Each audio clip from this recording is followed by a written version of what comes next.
Ciao, qui Cristian per mattoscacco.com, benvenuto in questo nuovo video. Prima di continuare, questo video è sponsorizzato dalla Mattoscacco Academy, cioè sempre da noi. È un'accademia online dove i giocatori di scacchi che intendono migliorare possono trovare corsi su misura in base alle loro esigenze, corsi sull'attacco, corsi sulla strategia, eccetera eccetera. Comunque vacci a dare un'occhiata, pian piano arriveranno sempre nuovi corsi. Ma ritorniamo a noi e oggi voglio mostrarti delle tragedie in apertura che sono accadute veramente, cioè queste sono sezioni, sono miniature, si chiamano quelle partite molto brevi, che sono accadute veramente tra giocatori forti 2002, 2003, 2004, quindi queste cose possono capitare veramente a chiunque, soprattutto quando si va in aperture molto complesse dove il minimo errore ti può far capitare una catastrofe. Sto parlando proprio di E4, E5, cavallo F3, cavallo C6, fin qui tutto ok, D4, apertura scozzese, la mossa migliore è catturare, e ora qui il gambetto scozzese deriva proprio dal fatto che il bianco non cattura subito il pedone, così come avviene per esempio in una sorta di difesa siciliana, ma alfiere C4. Qual è l'idea del bianco in questa situazione? È quello sicuramente di sviluppare il più velocemente possibile i pezzi, soprattutto quelli della zona dell'arrocco corto, arroccare anche al costo di perdere uno o due pedoni, dopodiché però il nero si ritroverà magari con uno o due pedoni in più ma in ritardo di sviluppo e potrà pagarla cara. Andiamo a vedere come continua a questo punto. Dopo alfiere C4, cavallo F6, anche questa è un'ottima continuazione, arrocco corto. E ora il nero è avaro, e l'abbiamo detto un sacco di volte negli scacchi, spesso quando noi siamo un po' troppo avari e vogliamo tenere il materiale a tutti i costi, spesso può finire in tragedia. Alfiere C5, questo alfiere ha lo scopo di difendere due volte questo pedone che a sua volta è attaccato due volte dal pedone, dalla donna e dalla donna. Dalla donna e dal cavallo. Ce la posso fare oggi?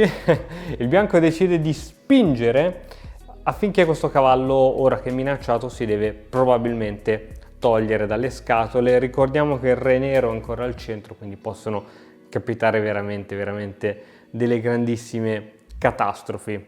A seguito di questa mossa il nero risponde con D5, mossa assolutamente sensata, e per F6, sensatissima, D per C4, sensatissima.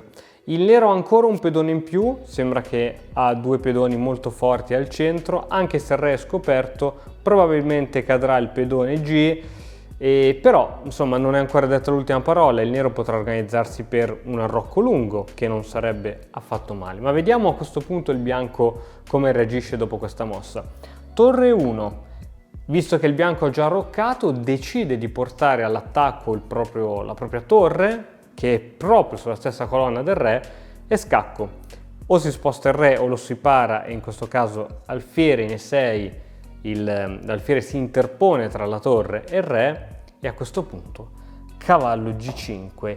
Il bianco è inarrestabile, cerca di portare tutti i pezzi all'attacco, adesso c'è veramente tanta pressione su quell'alfiere e bisogna correre ai ripari.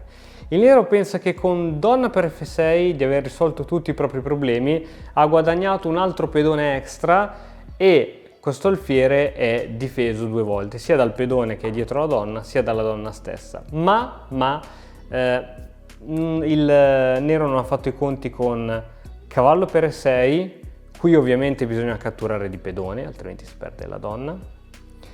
Ora sembra che le iniziative del bianco siano finite, ma la geometria degli scacchi ci stupisce sempre. Donna H5, scacco e attacco ovviamente in contemporanea sull'alfiere C5.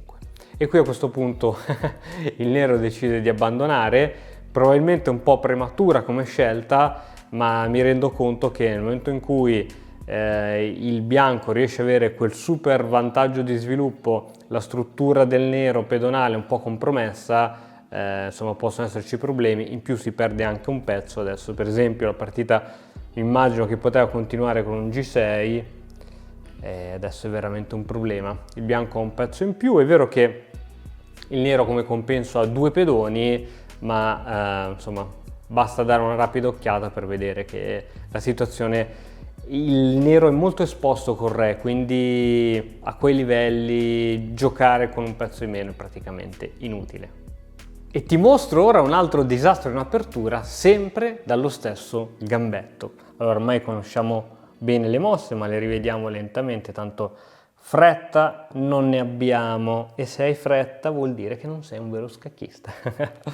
D4, apertura scozzese, e per D4 e ancora una volta non cattura subito di cavallo ma alfiere C4. Benissimo, a questo punto vediamo il nero come decide di reagire. Cavallo F6, ottima mossa, arrocco corto, e a questo punto il nero decide di essere subito aggressivo con D5. D5 attacca il pedone in E4 che è già attaccabile ulteriormente già dal cavallo, minaccia l'alfiere in C4 e quindi scusami, il bianco deve prendere provvedimenti. Che cosa fa qui il bianco? Prova a pensare un pochettino. Niente, semplicemente cattura il pedone in D5 e su questa mossa bisogna spostare il cavallo. Dove sposteresti questo cavallo del nero? Sembra che non ci siano troppe case. Una mossa di ritirata in B8 la escluderei a priori, una mossa di ritirata in E7 anche questa la escluderei poiché rende cieco l'alfiere in F8 che per svilupparsi avrebbe bisogno di andare in fianchetto e quindi ci vorrebbero più mosse.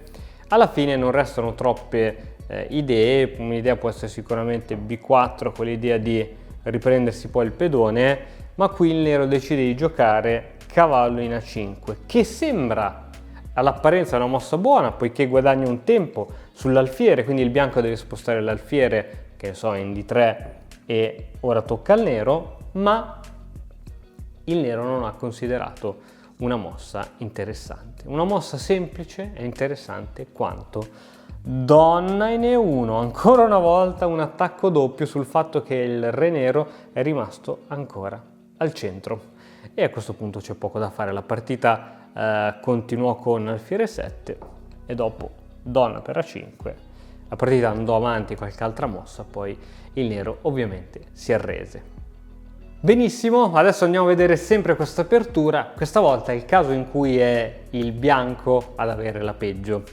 Andiamo a vedere E4, E5, cavallo F3, cavallo C6, questa volta non subito D4 ma alfiere C4, partita italiana, cavallo F6, D4, abbiamo trasposto nel gambetto scozzese. Cattura del pedone e ora abbiamo detto che una delle possibili continuazioni è arrocco corto. Su questa mossa il nero dice ma io mi pappo un altro pedone, sai che c'è? E fin qui siamo ancora in piena teoria, il nero è in vantaggio di 2 pedoni, ma per non stare peggio adesso il nero dovrà essere disposto a ridare questi 2 pedoni, solo che non tutti sono disposti a ridarli. Torre 1, minacciando il cavallo, che c'è dietro anche il re. D5, la migliore risposta, si protegge il cavallo, si attacca l'alfiere e dopo D5 il bianco decide di, anziché catturare su D5, che è la scelta migliore, poiché dopo dice cavoli ma il bianco sacrifica subito un pezzo? No, poiché dopo donna per D5 la teoria consiglia cavallo C3, doppio attacco su questo cavallo inchiodato, il cavallo ovviamente non può catturare il cavallo e nemmeno il pedone può catturare il cavallo poiché altrimenti il nero perde la donna. Ora c'è un attacco sulla donna, la donna si dovrà spostare in qualsiasi direzione, che sia A5 o tornare a casa, e poi ci sarà il doppio attacco su questo cavallo che cadrà. Quindi alfiere per D5 diciamo è la consigliata. Qui il bianco decide di giocare cavallo C3, una mossa originale che per carità può mettere un po' in difficoltà magari il giocatore col nero all'inizio. L'idea è sempre di aumentare la pressione su questo cavallo, però insomma questa mossa sicuramente forse non è la migliore in assoluto. Il nero dice beh, io intanto questo cavallo gratis me lo piglio quindi D per C3 e a questo punto alfiere per D5. Sembra che questo cavallo cadrà nuovamente e attenzione ora alla mossa che viene giocata. Il nero decide di giocare alfiere e 6. Questa è una mossa provocatoria, oserei dire, e infatti il bianco casca completamente nella trappola. Cosa faresti ora col bianco? Ti lascio qualche secondo per pensarci, guarda bene.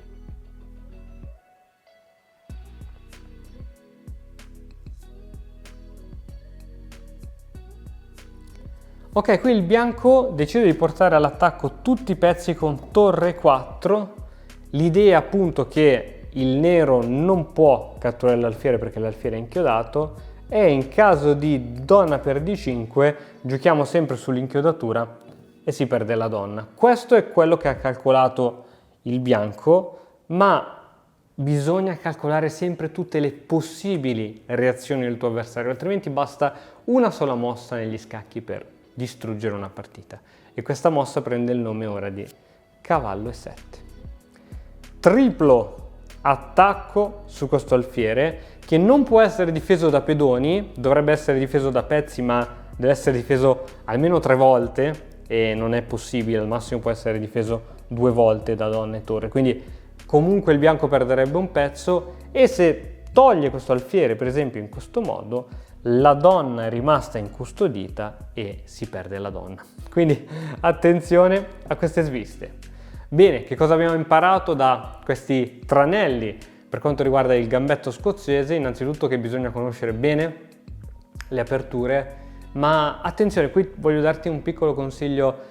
Qualcuno impara a memoria le aperture pensando solo alle mosse migliori, alle risposte migliori, però a meno che tu non sia un giocatore magistrale, di livello magistrale, ti troverai a giocare contro degli avversari che faranno degli errori anche in apertura, e quindi tu devi essere pronto a metterti in gioco e a uscire dall'apertura, perché qualcuno dice adesso il bianco mi gioca questo, io gioco questo, lui gioca questo, io gioco questo. Poi a un certo punto il tuo avversario esce fuori dall'apertura e tu magari, visto che avevi studiato una certa continuazione, continui per la tua strada. No, se il tuo avversario fa qualcosa di strano, vuol dire che c'è qualcosa di strano, e quindi è tuo compito da scacchista prendere quella posizione, esaminarla e dire in che modo posso farla pagare al mio avversario che non ha giocato la risposta migliore, perché io ho studiato le aperture e so che la risposta migliore era Tizio, invece lui mi ha giocato Caio, cerco di rispondere. Questo è quello che ti consiglio. Bene, spero che il video ti sia piaciuto, come al solito ti invito a seguirci su Instagram, ci trovi come Matto Scacco, iscriverti qui al canale YouTube e noi ci vediamo domani sempre con un altro nuovo video. Ciao! E ora per continuare che cosa posso fare? Beh, innanzitutto ti consiglio di iscriverti al nostro canale in modo tale da non perderti le nuove video lezioni. E poi puoi vedere il video che è stato più cliccato in questa settimana. Ci vediamo, ciao!